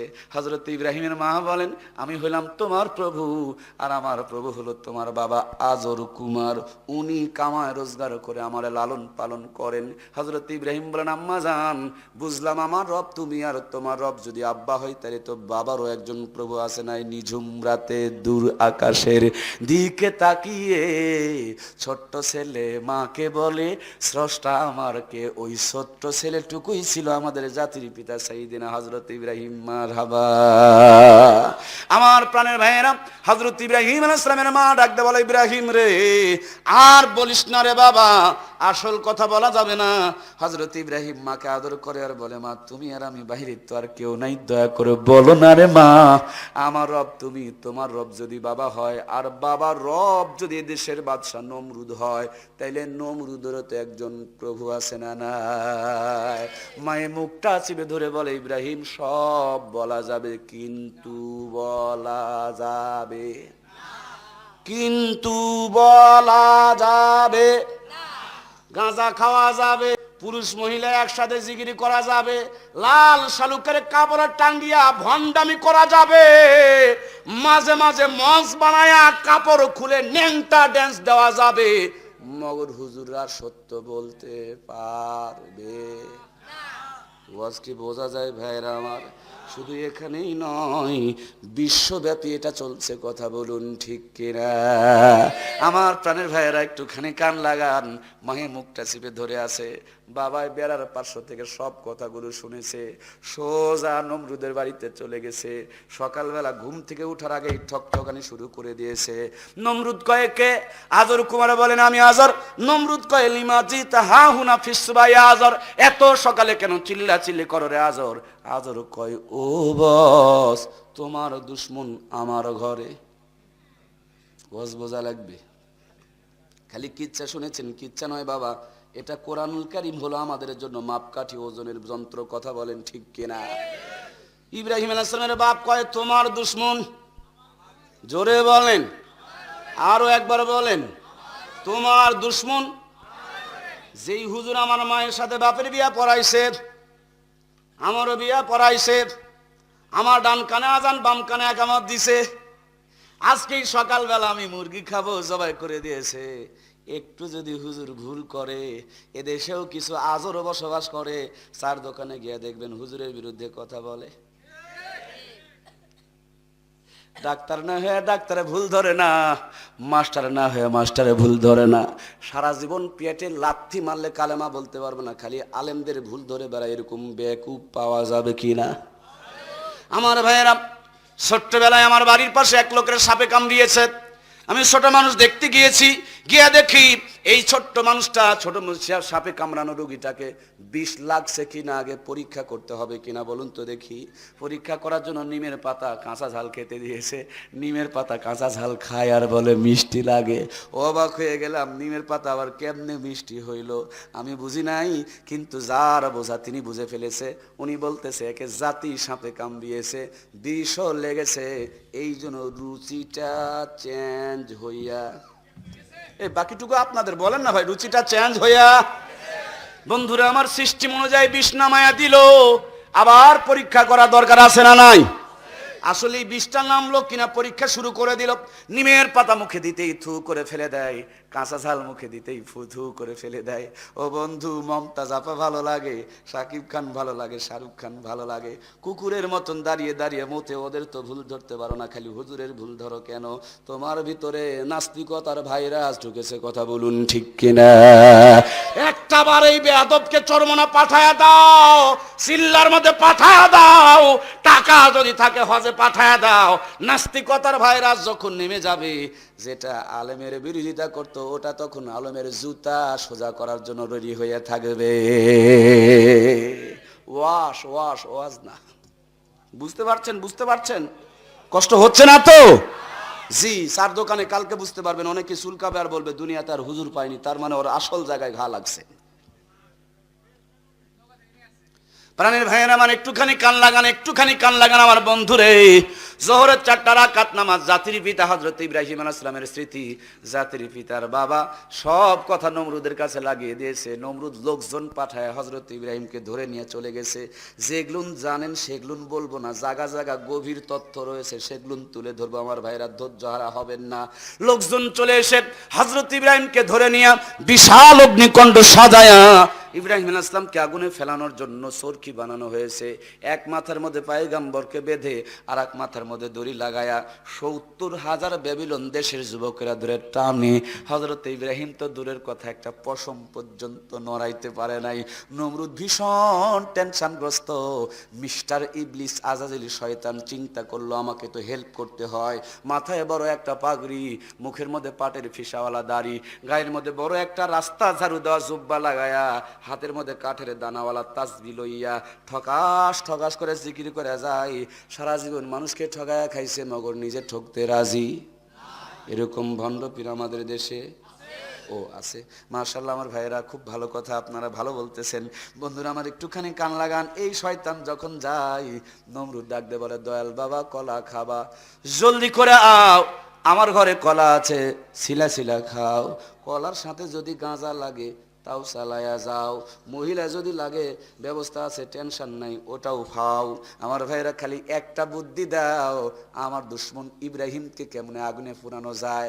এখন ভণ্ড পীরের বিরুদ্ধে মামলা নাই, হক্কানি পীরগুলো দেশে থাকা দায়ী। কথা বলুন ঠিক কিনা? শয়তানদের টাকার জোর আর বাহাদুরি, তার মানে এদের শিকড় হলো আমেরিকা আর ভারতে, এই জন্য তাদের নামে মামলা। আমার প্রাণের বন্ধুরা একটুখানি কান লাগায়। আল্লাহর প্রিয় পয়গম্বর হযরত ইব্রাহিমকে আগুনে ফেলানোর জন্য শয়তানকে দাওয়াত দিয়ে বাড়িতে নিয়ে গেলেন, তার কাছে সহযোগিতা প্রার্থনা করলেন। শয়তান বলেন, আমার কামই তো হলো মানুষের সহযোগিতা করা। এখন গ্রামীণ ব্যাংক, ঠেঙ্গা মারা, আশা, সবুজ সংঘ, এদের কাম হলো আমাদের সহযোগিতার নামে ইমানের ভিতরে বাঁশ ঢুকিয়ে দেওয়া। কথা বলেন ঠিক কিনা? ছেলে মানুষকে টাকা দেয় না, বেরিচল বন্ধক ছাড়া টাকা। আমারে কয় না রে, কয় না রে, ওরে আল্লাহ রে, কয় না রে, এই বোবা শয়তান রে, কয় না রে।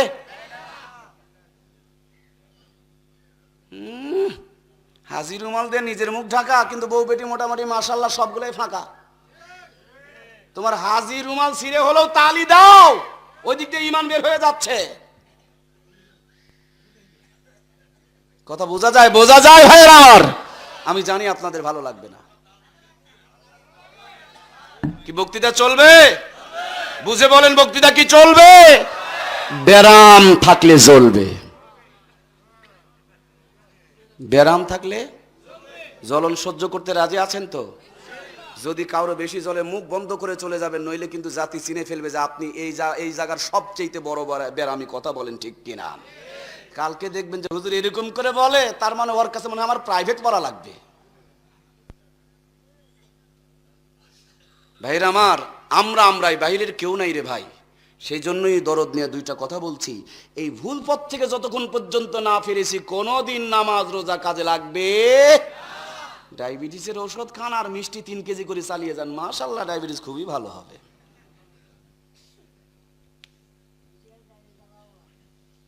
আমার প্রাণের ভাইয়েরা, জোহরের 4 রাকাত নামাজ, জাতির পিতা হযরত ইব্রাহিমের স্মৃতি, আগুনে ফেলার জন্য শয়তানকে দাওয়াত দিয়ে নিয়ে গেছে। শয়তান মুচকি হাসি দিয়া কয় ইব্রাহিম, শয়তান মুচকি হাসি দিয়া বলে, নমরুদ রে, কিয়ামত পর্যন্ত যত বুদ্ধি খাটাও কাম হবে। কারণ ইব্রাহিম আলাইহিস সালামের প্রভুর পক্ষ থেকে একদল রহমতের ফেরেশতা সাইয়েদনা ইব্রাহিমকে ঠেসে ধরে আছে, কিয়ামত হয়ে যাবে, ওরে তুমি আগুনে ফেলতে পারবা না। নমরুদ তো চমকে গেলেন, আশ্চর্য হয়ে বলেন, বস তাইলে বুদ্ধি কি? শয়তান মাথা চুলকায় চুলকায় কয়, বুদ্ধি আছে একটা, যদি পারো ইব্রাহিমকে ন্যাংটা করো, কারণ ন্যাংটামি যেখানে চলে সেখানে রহমতের ফেরেশতা থাকে। জাতির পিতাকে আগুনে ফেলার জন্য শয়তান বুদ্ধি দেয়, ন্যাংটা করো। পিতার জাতীয় সন্তান আমরা, কথা বলেন ঠিক কিনা? আমাদেরকে ধ্বংস করার জন্য নাস্তিকরা বহুত পরিকল্পনা করেছে, লাভ হয় নাই। বুদ্ধি খাটায় শয়তানের ফর্মুলা চালু করেছে, ন্যাংটামির, কথা বলেন ঠিক কিনা? যার কাপড় যত চিরা আর ফাড়া, সে মেয়ে মনে করে ততই বেশি দামি আর সম্মানী। কাপড় চিরে ইজ্জত বের করার নাম যদি ভদ্রতা হয়, রাস্তায় গিয়ে দেখবেন আসল জায়গা বের করে কুকুর জাতিকে দেখাই, তাইলে মা বোনের চাইতে কুকুরকে বড় ভদ্র বলতে হবে, কথা বলুন ঠিক কিনা? ঠোঁটের মধ্যে লিপস্টিক লাগায়া স্বামীরে বাদ দিয়া রাস্তায় রিক্সাওয়ালা ভ্যানওয়ালারে দেখাইতে পারলে, ঠোঁট লাল টুকটুকা বানাইতে পারলে যদি ভদ্রতা সাজা যায়, চিড়িয়াখানা গিয়া দেখে আসবেন বিনা লিপস্টিকে বান্দরের পিছন সারা জীবনই বেশি লাল, কথা বলুন ঠিক কিনা? আমার মায়েরা, আপনারা মায়ের জাতি, সম্মানী জাতি গো মা, কি বলবো আপনাদের জন্য, বলতে গেলে মুখের ব্রেকটা চেপে আসে, তারপরে না বললেই যে চলে না। আপনাদের যন্ত্রণায় রাস্তা পথে চলা এমন কঠিন যন্ত্রণা হয়ে গেছে, তার জন্যই তো মরহুম কবি একটা সঙ্গীত বলে গেছে, ও আল্লাহ আল্লাহ রে, এ কোন দুনিয়ায় পাঠাইলা আমারে, এই জামানার মানুষগুলোর মানুষ নাহি বলে, গরু ঘোড়া হার মানায়া হায়নার মতো চলে, ও আল্লাহ আল্লাহ রে, এ কোন দুনিয়ায় পাঠাইলা আমারে, হাইরে সাধের দুনিয়ায় মানুষ পাওয়া বড় দায়, মানুষ দেখতে চলেন এবার জাদু ঘরে যাই সবাই, মানুষ দেখতে চলেন এবার কোথায়? ভাইয়েরা আমার, জাদুঘরে গিয়ে দেখবেন sari piece, three piece, Punjabi, pajama, lungi ছিল না। মানুষের সম্মান ছিল, ইজ্জতের দাম ছিল, সেই জন্য বড় বড় গাছের পাতা, ভিন্ন গাছের লতা দিয়া মানুষ তার ইজ্জতকে ঢেকে ঢেকে রেখেছে। আর ডিজিটাল জামানায় কাপড় ছিঁড়ে ফিরে ইজ্জত বের করার প্রতিযোগিতা চলতেছে, কথা বলুন ঠিক কিনা? মাঝে মাঝে ছোট্ট ছোট্ট বাচ্চা আমাদের আম্মু জানরা কোলে তুলে দেয়, বলে হুজুর বাচ্চাটাকে একটু ফু দিয়ে দেন। জিজ্ঞেস করি কেন? মায়েরা বলে বাতাস লেগেছে তার জন্য। আমরা জিজ্ঞেস করি কেমনে বাতাস লাগলো? আম্মু জানেরা বলেন ভাজা পোড়া খাইতে খাইতে বাহিরে গেছে তার জন্য বাতাস লাগছে। ছোট্ট বাচ্চা ভাজা পোড়া খাইতে খাইতে বাহিরে গেলে যদি বাতাস কুতাস লাগে গো, এমনি তো মা বোনেরা ফর্সা, আমরা পাচ্ছি না মোটামুটি কোনো ভরসা, তারপরও বিউটি পার্লারে সেজে কটকটি মটকটি পরে রাত দুপুর কিছুই মানে না, এদের মনে হয় বাতাস কুতাস লাগে না, কথা কয় না কেন? লাগে না? লাগে, লাগেই। তার জন্য তো বাংলার জমিনে নেটওয়ার্ক বিজি থাকে, কথা বলুন ঠিক কিনা? আমার প্রাণের মায়েরা, ছোট্টবেলায় জিন্দগির প্রথম যখন বক্তৃতা শিখি, মাতাজি নামক নওগাঁ এলাকার ভিতরে বিখ্যাত একটা হাট আছে, নসিমন ভুটভুটি গাড়িতে চড়ে মাহফিল করার জন্য যাচ্ছি, হঠাৎ দেখি তরমুজের জমিতে একটা বুশ বানায়া পাছায় বাঁশ দিয়া মাথায় পাতিল, গলায় জুতার মালা। টেনশনে পড়ে গেলাম, এটা আবার কোন জ্বালা? এক মুরব্বী বললেন এটা হলো তরমুজ বাঁচানোর কায়দা। দিনাজপুরে গিয়ে দেখি কাঁঠালের গাছে জুতার মালা। পেরেশানিতে পড়ে গেলাম, এ আবার কোন জ্বালা? মুরব্বী কয় খালি কাঁঠাল খসে খসে পড়ে যায়, তার জন্য এটা কাঁঠাল বাঁচার কায়দা। মাঝে মাঝে দেখি রাস্তার পাশে কদুর ঝাঙালি, ওখানেও জুতার মালা, তার মানে এটা হলো কদু বাঁচানোর কায়দা। এইবারই যখন আমি আপনাদের ময়মনসিংহ আসতেছিলাম, বগুড়া পার হওয়ার পরে দেখতেছি এক গাড়ির নিচে চামড়ার জুতা ঝোলে। আমি আমার ড্রাইভার বন্ধুবরকে বললাম, দেখেন আপনি সাক্ষী থাকেন, আমি কিন্তু মিথ্যা বলি না, আপনি দেখেন দেখেন। ভাইয়েরা আমার, ছোট্টবেলাতে আমি কলার ঘাউর কাটছি, এটা বাহিরে কাঁচগুলো ছড়াচ্ছি, মায়ে বলতেছে ভিতরে নিয়ে যা। জিজ্ঞেস করলাম কেন? মায়ে বললেন মানুষের নজর খারাপ, বদ নজর যদি লাইগা যায় কলাও পাকবে না, দর কষা থাকবে, কথা কন ঠিক কিনা? আমার মোটরসাইকেলটা কয়েকবার অ্যাক্সিডেন্ট করলাম, আমার ভাতিজারে দিয়ে আমার নিজের মোটরসাইকেলের নিচে আমার মা চামড়ার জুতা ঝুলাই রাখছিল। তার মানে বদনজর থেকে বাঁচাইতে চায়। আমার গ্রামের বাড়িতে 2টা মসজিদ আছে আমার ভাইয়েরা, নতুন যেই মসজিদ ওই মসজিদের সামনে একটা গরুর গড়া, কয়েকটা গরু বাঁধা আছে।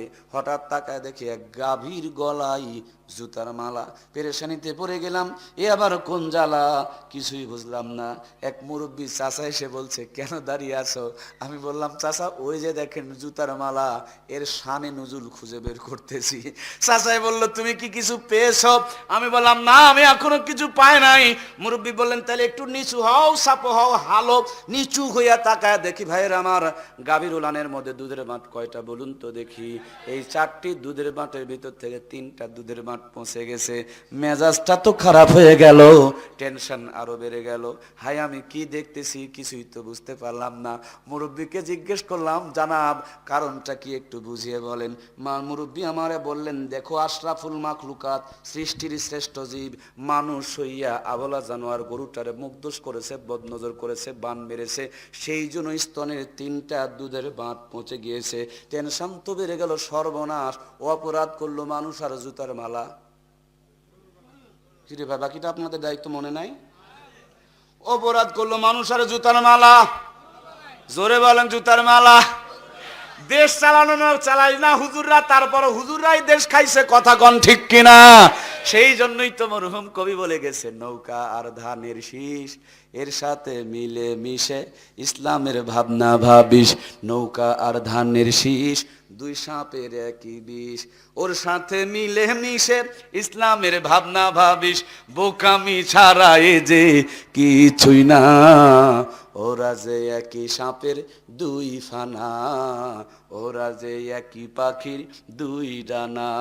কম্বল চুরির গুনাহ লইয়া কেউ বা দেখো রাত কাটাই, গমের বস্তায় সিঁড়ি কাটিয়া কেউ বা বগল বাজায়। কম্বল চুরির গুনাহ লইয়া কেউ বা দেখো রাত কাটাই, গমের বস্তায় সিঁড়ি কাটিয়া কেউ বা বগল বাজায়। চোরে চোরে তালতো ভাই, ওদের কোনো বিভেদ নাই, আমেরিকা ভারত ওদের ঠিকানা। ওরা যে একই পাখির 2 ডানা, ওরা যে একই সাপের 2 ফানা। কথা বলুন ঠিক কিনা? আমি বলিনি, ওদের নেতারাই বলছে। আমার কম্বল গেল কই? আমি বলি নাই, খালি আমি শোনাইলাম। আমার মহব্বতের ভাইয়েরা, উলামা ইকরামে জাতির শ্রেষ্ঠ সন্তান, তাদের বিরুদ্ধে কেন বিষোদাকার চলছে? সম্মানিত ভাইয়েরা আমার, জাতির পিতা হযরত ইব্রাহিমকে আগুনে ফেলার জন্য শয়তান পরামর্শ দিল, ন্যাংটা করো।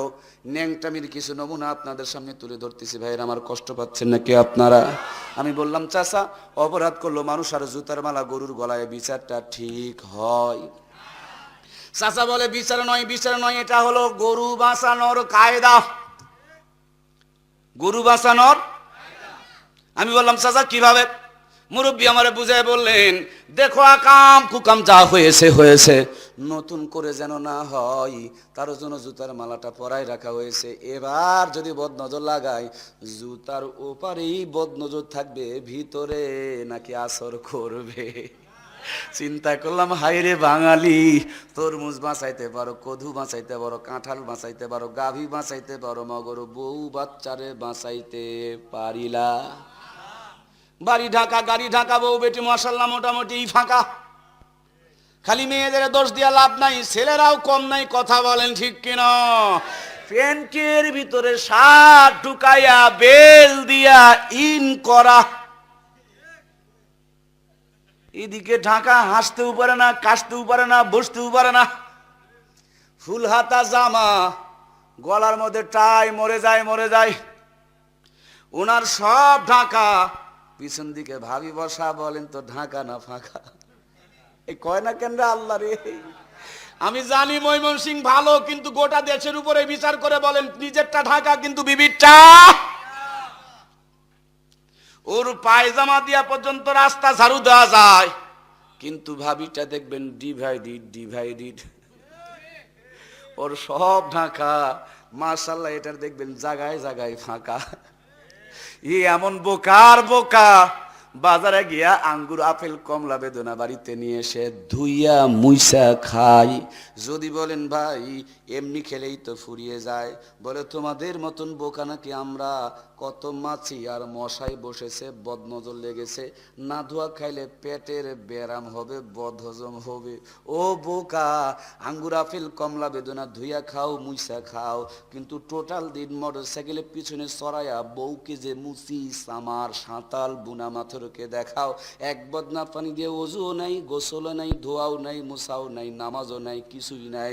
এই বউকে নিয়ে রাত্রিবেলা মিলামিশা করো, এই 6 সিবিলি 6 গডরিয়া হয়। পেটে যদি কোনো সন্তান জন্ম নেয়, আল্লাহর ওলি নয়, লুচ্চা গুন্ডা বাটপার হয়। কথা বলুন ঠিক কিনা? ওয়াশ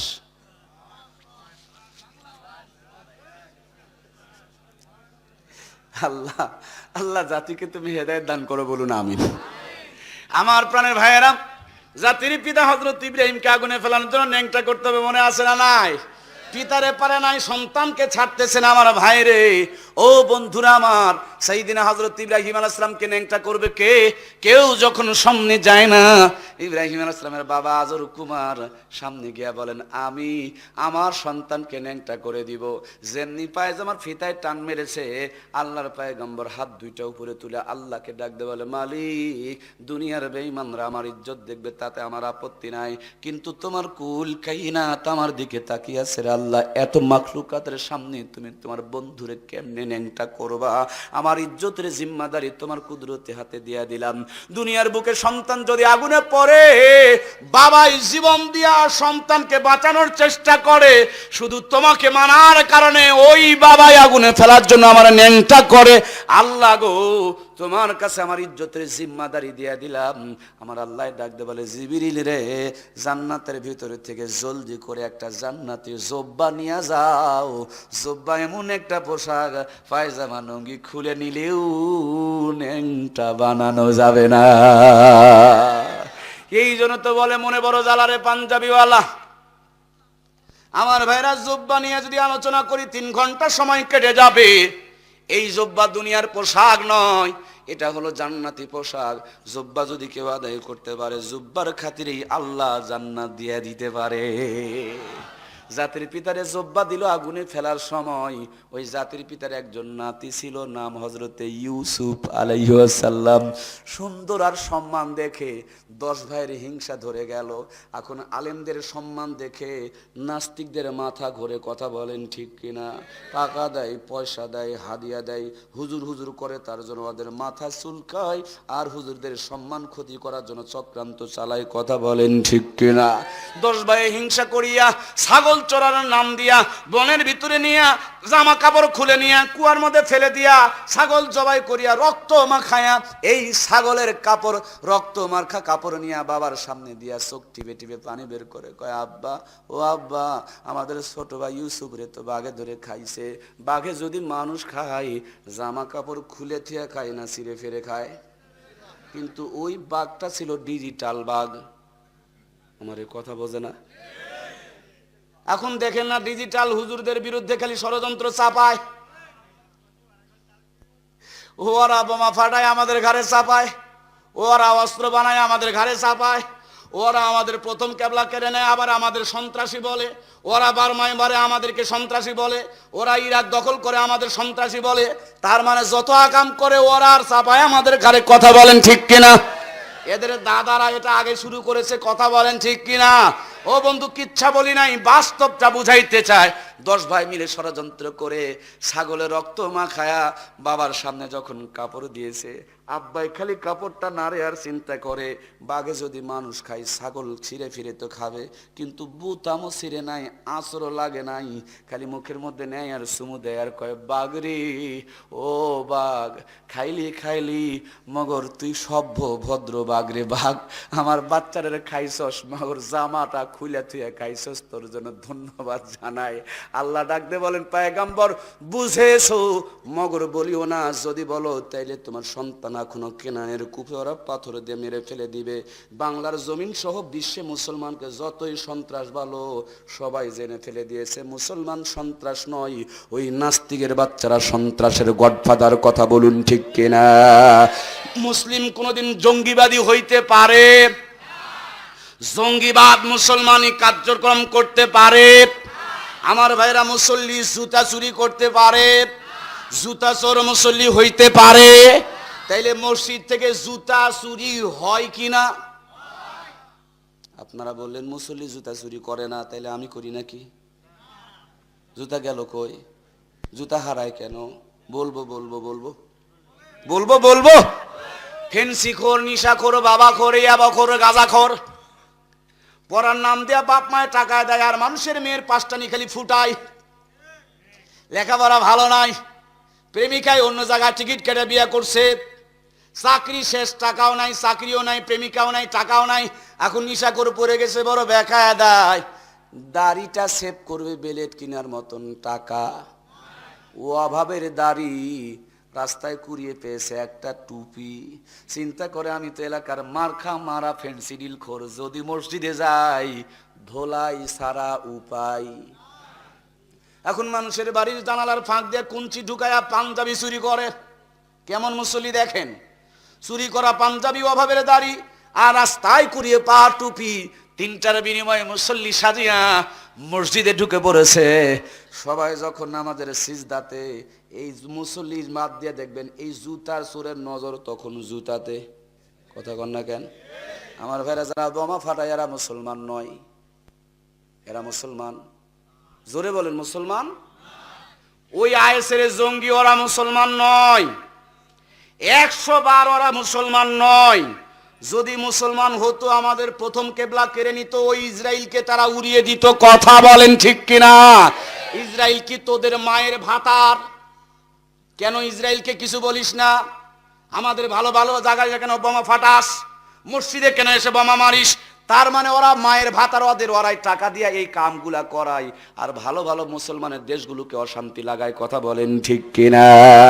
মন খারাপ করলেন নাকি আবার? ভাই আমরাই তো, বাহিরের কেউ আছে নাকি যে মন খারাপ করার? কষ্ট হচ্ছে আপনাদের? মুখলেস ভাই শেষ করে দিই নাকি? ভাই কষ্ট হচ্ছে না তো আপনাদের? না জানি কি মন খারাপ করছেন যে হুজুর আরে কথাও কয়ে ফেলতেছে। কথা কেন, এর চাইতে বড় কথা বলা দরকার। কারণ ওই বেয়াদবগুলো যদি আজ মুসলমান হতো, মুসলমানদের প্রথম কেবলা বাইতুল মুকাদ্দাসকে রক্ষা করার জন্য চেষ্টা করত। ওই দিকে তাকায় না, ভালো ভালো দেশে রাস্তার মোড়ে মেরে এসে বোমা ফাটায়, আর ওদের নাস্তিকদেরকে দাওয়াত দিয়া বাংলাদেশে ঢোকায়। কথা বলেন ঠিক কিনা? আমি আমার প্রশাসনের গোয়েন্দা বাহিনীর ভাইদেরকে বলতে চাই, জঙ্গিবাদ জঙ্গিবাদ যারা বলে বেড়ায়, এই বেয়াদবকে ধরে আগে রিমান্ডের মধ্যে নিয়ে দেখেন, তার কাছে জঙ্গিবাদের আসল তত্ত্ব আছে। কথা বলুন ঠিক কিনা? জঙ্গি নিয়া ভঙ্গি করার সময় এখন শেষ। সত্যিকারের জঙ্গি কারা দেখছে বাংলাদেশ? কথা বলুন ঠিক কিনা? জঙ্গি নিয়ে ভঙ্গি করার সময় এখন শেষ। সত্যিকারের জঙ্গি কারা দেখছে বাংলাদেশ। আসলে জঙ্গি মুসলমান নয়, জঙ্গি মাদ্রাসাওয়ালা দাড়িওয়ালা নয়। কথা বলুন ঠিক কিনা? প্রাণের ভাইয়েরা আমার, জাতির পিতা হযরত ইব্রাহিমকে আগুনে ফেলানোর জন্য পায়ে জামায় টান মেরেছে, আল্লাহ জুব্বা দিয়া হেফাজত করেছে। ওই জাতির পিতার নাতি হযরত ইউসুফ আলাইহিস সালামকে নিজেরাই জামার মধ্যে রক্ত ভরায়া দাদার কাছে বাবার কাছে পাঠিয়ে দিয়েছে। বাবা খালি নারে আর চিন্তা করে, বাঘে যদি মানুষ খাই অবশ্যই জামা ছিঁড়ে ফেরে খায়, কিন্তু জামা ছিঁড়ে নাই, ফারে নাই, বুঝে ফেলেছে এটা বাঘের কাম নয়, এই শয়তানদের কাম। কথা বলুন ঠিক কিনা? আজ বিশ্বব্যাপী মুসলমানদের ঘাড়ে যত দোষ চাপাই, এটা মুসলমান কোনো দোষ করে না। নাস্তিকরা দুই একজন ভেলেন তৈরি করে ওদের দ্বারা আকাম করায় আমাদের ঘরে চাপাই। কথা বলুন ঠিক কিনা? প্রাণের ভাইয়েরা আমার, জোহরের 4টি রাকাত নামাজ, জোহরের 4টি রাকাত নামাজ বুঝে ফেলেছি। জোহরের 4টি রাকাত নামাজ জাতির পিতা সাইয়েদিনা ইব্রাহিম আলাইহিস সালামের স্মৃতি। এই জাতির পিতা হযরত ইব্রাহিম আলাইহিস সালামকে ন্যাংটা করতে পারে নাই। দ্বিতীয় পরামর্শ, চতুর্দিকে 40,000 নারী পুরুষকে জেনা করতে লাগাও। জেনা ব্যভিচার বাংলার জমিন সহ গোটা বিশ্বে বাড়তেছে। আমার ভাইরা, এই জেনা যখন শুরু হয়েছে, হযরত ইব্রাহিম একা হয়ে গেছে, আগুনের মধ্যে চরকিটা পড়তেছে। খুব মন লাগান শটে আমি বলে যাচ্ছি, আগুনের মধ্যে পড়তেছে। এই মুহূর্তে জিবরাইল চরকিটা আটকা দেয়া বলে, পয়গম্বর পারমিশন দেন, টোটাল অগ্নিকণ্ড নিভাইয়া দিব। আল্লাহর পয়গম্বর বলে, না, যে আল্লাহর জন্য আগুনে জ্বলি তার সাহায্য চাই, অন্য কারো দরকার। আমরা যখন বিপদে পড়ি 2 রাকাত ওযু করে 2 রাকাত নামাজ পড়ে যদি আল্লাহর কাছে প্রার্থনা করতাম, আল্লাহ কোটি কোটি গুণ সম্পদ বাড়িয়ে দিত। কিন্তু বউ বন্ধক খেয়ে খাই, তার জন্য আমাদের বরকত। ভাইয়েরা আমার, আগুনের মধ্যে পড়তেছে, আগুনের তাপে পশমগুলো বেকা বেকা হয়ে যাচ্ছে, আল্লাহর কুদরতি কলিজায় জোশ এসে গেছে। আমার আল্লাহ তাআলা ডাক দিয়ে বলেন, কুলনা ইয়ানারু কুনি বারদাও ওয়া সালামান আলা ইব্রাহিম। আকে লুৎফে খেসেরা ইজহার করদ বাখলি লসনারে রাগুল জারে করদ সুয়ে উখস মিকে তেরাম দাখতা ফাশায়ে কার উসকে ফায়েত সাখতা। জোরে বলুন মারহাবা। যেমনি আগুনের ভিতরে পড়েছে, আমার আল্লাহ হুকুম করেছে, আগুন রে আমার বন্ধুর জন্য জান্নাতের বাগান হয়ে যাও। আগুন তো জান্নাতের বাগান হয়ে গেছে। নমরুদ এক দৌড় দিয়া 3 তলার ছাদের উপরে চড়ছে, মনে মনে ভাবছে, হুজুর তো আগুনের মধ্যে পুড়তেছে, আমি একটু মজা করে দেখব। তাকায় দেখে পড়ে নাই রে, পড়ে নাই, আগুনের ভিতরেও বসে বসে জান্নাতের ফল খায়। জোরে বলুন সুবহানাল্লাহ। নমরুদ খান থেকে চিৎকার দেয়, আগুন তোর কি জ্বালানোর ক্ষমতা নাই? আগুন আমার আল্লাহকে ডাক দেয়, বলেন, ইন্নামা আমরুহু ইদা আরাদা শাইআন আইয়াকুলা লাহু কুন ফায়াকুন। কাদেরে কুদরত তুদারি হরসি খাহি আকুনদ মুরদারা তু জানে বকশত জিন্দারা বেজা কোন। যেমনি কোন বলেছে, আগুনের জবান খুলে গেছে। আগুন ডাক দে বলছে, নাস্তিকের বাচ্চা নাস্তিক, আমার ক্ষমতা আছে কি নাই? ছাদে থেকে কি বোঝা, ছাদে থেকে কি বোঝা যায়? ক্ষমতা যদি বুঝতে চাও, ছাদে থেকে নেমে থরথর করে কাঁপে আর বলে, সর্বনাশ, হুজুরে পুরাইতে পারে না, মগরা আমারে গরম দেখায়। আগুন বলে, বেটা গরমের দেখছসটা কি, খালি একবারে নামে আয়। আমার ভাইয়েরা, দাউ দাউ করে আগুন জ্বলছে। মজার 2টা কথা আপনাদের শুনিয়ে দিয়ে যেতে চাই। ওই মুহূর্তে 2টা ঘটনা ঘটে গেছে। একটা প্রাণীর নাম কাকলাস, রক্তচোষা, ডাহিন, খাটাস, গিরগিটি, দেখলেই খালি মানুষেরা মারে। আপনারা এই প্রাণীটারে কি বলেন ভাইয়েরা আমার, বলুন তো দেখি? দেখলেই খালি মারে। এই প্রাণীটা হযরত ইব্রাহিম আলাইহিস সালামকে পোড়ানোর জন্য খড়ি বহন করেছিল, মতান্তরে ফুঁ দিয়েছিল, তার ফুঁ দিয়া কোনো কাম হয় নাই। শত্রুতা আল্লাহর কাছে এটা ঘৃণিত হয়ে গেছে। ওই কাকলাস, রক্তচোষা, ডাহিন, খাটাস, গিরগিটি, যেটা টিকটিকির মতন, বন্ধুরা আমার, যত মারবেন তত সোয়াব। একটা মারলে হজের সোয়াব, শুক্রবারের দিনে মারলে হজের সঙ্গে উমরারও সোয়াব। আর একটা প্রাণীর নাম অনেকেই বলেছেন ব্যাং, কিন্তু আল্লামা শেখ সাদী বলেন এটা ব্যাং না, এই প্রাণীটার নাম হলো হুমা পাখি। সংখ্যায় খুব কম, আকাশের বহুত গভীরে থাকে। ঠোঁটের মধ্যে পানি নিয়া হালকা করে পানিগুলো ছেড়ে দিয়া হযরত ইব্রাহিমকে বাঁচানোর জন্য চেষ্টা করছে। ওনার ঠোঁটের পানি তো এই পর্যন্ত পৌঁছে নাই, চেষ্টাটা আল্লাহর কাছে কবুল হয়ে গেছে। এই প্রাণীটার সম্মান আর মর্যাদা আমার আল্লাহ কত বাড়িয়েছে। আল্লামা শেখ সাদী বলেন, হুমা পাখি যদি কোনো মানুষের মাথার উপরে ছায়া দেয়, দুনিয়ার ভিতরে সেই লোকটা রাজা বাদশাহ না হলে আল্লাহর ওলি হইয়া যাবে। 40 দিন পর আল্লাহর পয়গম্বর হযরত ইব্রাহিম আলাইহিস সালাম যখন আগুন থেকে বের হয়ে আসতেছে, নমরুদ সামনে দাঁড়ায় কয়, ইব্রাহিম তোমার সঙ্গে পারলাম না, মগর তোমার আল্লাহকে ছাড়বো না। হযরত ইব্রাহিম বলেন, যদি পারো মোকাবিলা করো, আমার কোনো আপত্তি। এই গর্ধব নালায়েক আদবুল্লাহ আল্লাহর দুশমন সাদা একটা হাতের পিঠে চড়িয়া, হাতের মধ্যে তীর ধনুক লইয়া, শুক্রবারের দিন খোলা ময়দানে দাঁড়িয়ে আসমানের দিকে একটা তীর মেরে দিয়েছে। আমার আল্লাহ ডাক দে বলে, জিবরিল রে, নমরুদের হাতের তীরটা ধরে নে, তীরের মাথায় মাছের রক্ত ভরিয়ে দে। বন্ধুরা আমার, মরা হাঁস মুরগি কি আপনারা খান? কিন্তু মরা মাছ, আল্লাহ কয়, জিবরিল রে, এই মাছের মাথা, মাছের রক্ত ওই তীরের মাথায় ভরিয়ে দে, কিয়ামত পর্যন্ত মরা মাছ আমার উম্মত বান্দা বান্দির জন্য হালাল বানিয়ে দে। তীরের মাথায় রক্ত ভরে যখন জমিনে এসেছে, নমরুদ মনে মনে ভাবছে আল্লাহ মরে গেছে। লোকটা ছিল ধুতি পরা, নাচতে নাচতে একবারে দিশাহারা, কাপড় খুলে গেছে, তারপরে কোনো খবর। আল্লাহ কয়, নাচ নাচ নাচ, যে আল্লাহ নাচাইতে পারে ওই আল্লাহ বসাইতেও পারে। ধরে না ধরে না ধরে না, যখন ধরে তখন আর। আমার আল্লাহ বলেন, ওয়া মাকারু ওয়া মাকারাল্লাহ ওয়াল্লাহু খায়রুল মাকিরিন। কত মক্করবাজি জানিস আর নাচতে পারিস, নাইসা ল খবর আছে, কথা বলেন ঠিক কিনা? America, Bharat, Britain, Japan, German, গোটা বিশ্বব্যাপী মুসলমানের উপরে যে নির্যাতন চলছে, এই নির্যাতনই বলতেছে মুসলমানের বিজয় অপেক্ষা করতেছে। রাত যত গভীর হয় সকাল তত নিকটে আসে। কুরবানের দিন যতই কাছায়, খাসির গলা দড়িগুলো খুলে নেওয়া হয়, খায় আর উপরের দিকে লাফায়, খায় আর উপরের দিকে লাফায়। মেয়েদের পেটে যত ব্যথা তীব্র হয়, ডেলিভারির সময় তত কাছিয়ে যায়। আমাদের প্রথম কেবলায় হাত দেওয়া মানে তাদের পতনের মুহূর্তে এসেছে। কথা বলেন ঠিক কিনা? আমার প্রাণের ভাইয়েরা, হযরত ইব্রাহিম আলাইহিস সালাম নাকের মধ্যে কাপড় দেয়, নমরুদ খালি নাচে আর নাচে। বন্ধুরে, এমন একটা পর্যায়ে আল্লাহর পয়গম্বর ইব্রাহিম আলাইহিস সালামের চোখের সামনে নমরুদ নাচতে নাচতে যখন ঘায়েল হয়ে গেছে, আল্লাহ কয় দুশমন বড়, ছোট প্রাণী দিয়া শায়েস্তা করব, মশা নামায়া দাও। বড় দুশমন প্রাণী ছোট, ইমাম গাজ্জালি বলেন সেও মশা, আবার ছোট মশা এবং ন্যাংরা মশা। মশা দেখে খালি পালাই। আল্লাহ কয় পালায়া কোনো লাভ, আইনামা তাকুনু ইউদরিকুমুল মাউতা ওয়ালাউ কুনতুম ফি বুরুজিম মুশাইয়াদা। মরণ থেকে যতই পালাও, মরণ তোমায় লইবে গিরি, যদিও সুদূর আকাশ পরে লুকাও সেথায় লাগিয়ে সিঁড়ি। পালায়া কোনো লাভ, পালাবে কোথায়? আল্লাহ কয় আমি যে সেথায়। পালায়া কোনো লাভ। পালাইতেছে, নাচের তাল চলতেছে, তার মানে নাচ ছিল, নাচের ঝোঁক চলতেছে চলতেছে। ওই ঝোঁকের তালে ন্যাংরা মশা, ছোট মশা একবারে নাকের ভিতর দিয়া যেমনি ঢুকছে মাথায় মশা। যেই নাচনিওয়ালা উনি এখন কইতেছে তোমরা আমাকে বসা। কথা কি বোঝা যায় ভাইরা আমার? রেডিমেড বসান দেওয়ার জন্য আর কি পাওয়া যাবে? তখন স্যান্ডেল, চামড়া বাটার জুতা পাওয়া যেত না। মানুষের পা ছিল লম্বা, শাল কাঠ আর সেগুন কাঠের খরম ব্যবহার করতো। খরম বুঝতেছেন তো বন্ধুরা আমার? ক্রিকেট খেলা প্লেয়ারে ভাইয়ের আমার কান লাগান, খালি ছক্কা ছক্কা ছক্কা বলেন।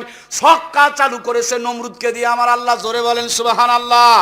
এই নমরুদের পায়ে সেগুন কাঠের শাহী জুতা, তার মানে শাল কাঠের ছক্কা মার্কা ব্যাট। আমার ভাইয়েরা লম্বা সেগুন কাঠের একটা খরম, নমরুদের মাথা মার্কা বল আর চাকর মার্কা প্লেয়ার।